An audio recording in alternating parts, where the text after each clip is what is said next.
Emotional testimony at the State House this afternoon about the state's child abuse hotline. Parents, police, and child advocates told lawmakers the Department of Child Services needs immediate reform. Call 6 investigator Kara Kinney has exposed issues with the hotline, such as high turnover among workers.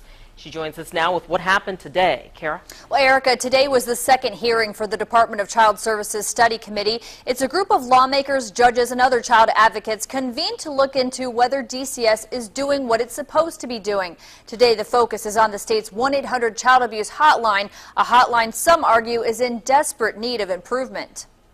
This is where our story started. It started at this hotline. Teresa Etchison of Madison County is just one of the dozen people who testified before the study committee Wednesday. She lost her 3-year-old great niece from a drug overdose, despite calls for help.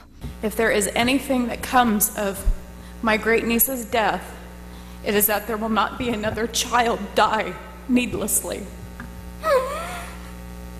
I'm sorry. I have waited 18 months to say this out loud to the legislation of the state of Indiana. Fix your system. The state's 1-800 child abuse hotline centralized in Indianapolis in 2010. Since then, it's been the target of criticism. Long wait times for people reporting abuse, a 50% turnover rate among hotline workers.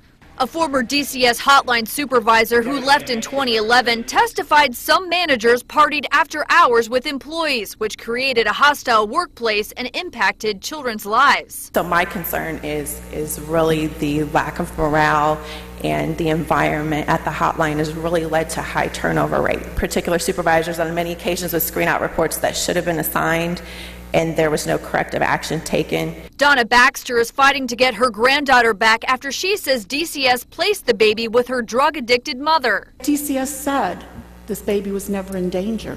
I have called the hotline to no avail.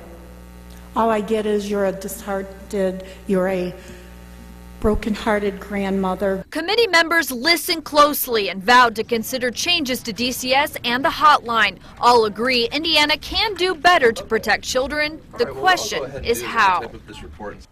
DCS did not offer any testimony at this hearing today, but they will answer questions from state lawmakers at the next meeting on September 24th. Today, the committee chair denied Democrats' request to hold the remaining 4 hearings across the state of Indiana. Kara Kinney, RTV6.